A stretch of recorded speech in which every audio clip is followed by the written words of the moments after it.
La etapa de educación primaria es un viaje alucinante. Es ese momento clave en el que la mente infantil hace un clic y pasa de la intuición pura a la lógica, del lenguaje para pedir cosas a una herramienta para pensar y para conectar con los demás. Hoy vamos a meternos de lleno en esa increíble transformación. Venga, pues esta es nuestra hoja de ruta. Primero vamos a empezar por algo fundamental, porque el desarrollo es un derecho. Luego nos pondremos las gafas de explorador para ver dos mapas de la mente infantil, los de Piaget y Vygotsky. Después veremos qué es lo que cambia exactamente en el pensamiento durante esta etapa. Y para terminar, aterrizaremos todo esto en el aula. Vamos al lío.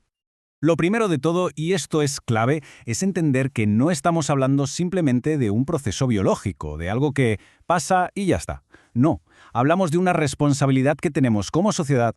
Y es que no es una opinión. La propia ley en España lo deja clarísimo. El objetivo último de la educación es garantizar los derechos de la infancia. ¿Qué significa esto?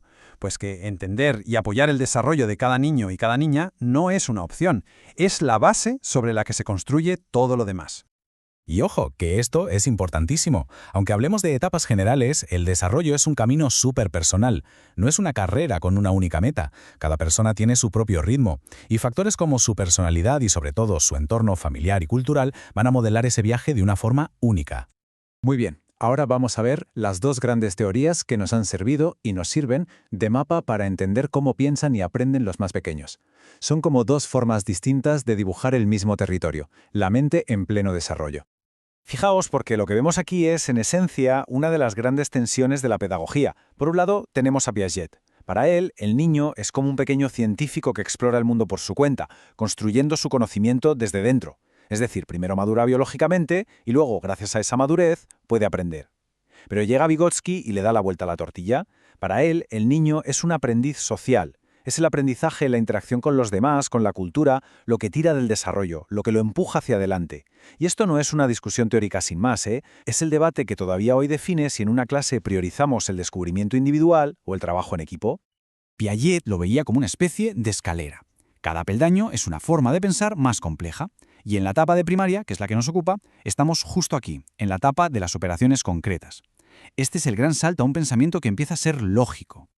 Y luego está Vygotsky, que nos dejó un concepto que es oro puro, la zona de desarrollo próximo. Imaginemos que es ese espacio mágico entre lo que alguien puede hacer por su cuenta y lo que puede llegar a hacer con una ayudita. Justo ahí, con ese andamiaje que le ofrece alguien que sabe más, es donde se produce el aprendizaje de verdad, el que te hace crecer. Vale, con estos dos mapas en la cabeza, ¿qué pasa realmente en el cerebro de un niño o una niña durante la primaria? ¿En qué consiste ese gran salto? Para empezar, el lenguaje explota. Literalmente. Ya no es solo para pedir agua o decir que quieren. Se convierte en la herramienta principal para ordenar sus ideas. El vocabulario se multiplica, las frases se hacen más complejas y aprenden algo fundamental para la vida social, que no se habla igual a un amigo en el patio que a un profe en clase. Y por si fuera poco, la lectoescritura les abre las puertas a todo el conocimiento acumulado por la humanidad. Casi nada. Pero el verdadero cambio de paradigma es este. Se supera el egocentrismo. El pensamiento deja de girar en torno al yo, mí, me, conmigo. Empiezan a poder ponerse en el lugar del otro, a coordinar distintos puntos de vista. Su razonamiento se vuelve más objetivo, flexible e incluso pueden dar marcha atrás mentalmente para revisar una idea. Y para entender este salto a la lógica, no hay nada mejor que el concepto de conservación. Es un ejemplo brillante. Un niño más pequeño, si ve cómo pasas el agua de un vaso bajo y ancho a otro alto y estrecho, te dirá que ahora hay más agua. En primaria, sin embargo, entienden que aunque la forma cambie, la cantidad es la misma. Y lo curioso es que esta lógica no aparece de golpe. Hacia los 7 años entienden la de cantidad, un par de años después la de peso y finalmente, sobre los 11, la de volumen. Venga, y ahora vamos a lo importante, a lo práctico. ¿Cómo llevamos toda esta teoría al día a día del aula? Porque saber todo esto solo tiene sentido si nos ayuda a educar mejor. Claro, es que esa es la pregunta del millón. La teoría está muy bien, pero ¿qué hago yo el lunes por la mañana con 25 mentes distintas, cada una en su momento, delante de mí? Pues mira, en lengua, las ideas de Vygotsky son súper prácticas. La clave es crear un aula donde se hable, se debata, se discuta. Un entorno rico en comunicación real, no solo en ejercicios de gramática. Se trata de construir significados juntos, de usar el lenguaje como herramienta para pensar en equipo. Es el andamiaje en plena acción, ayudando a cada cual a expresarse cada vez con más claridad. Y en matemáticas, si sabemos que están en la etapa de las operaciones concretas, ¿cuál es el secreto?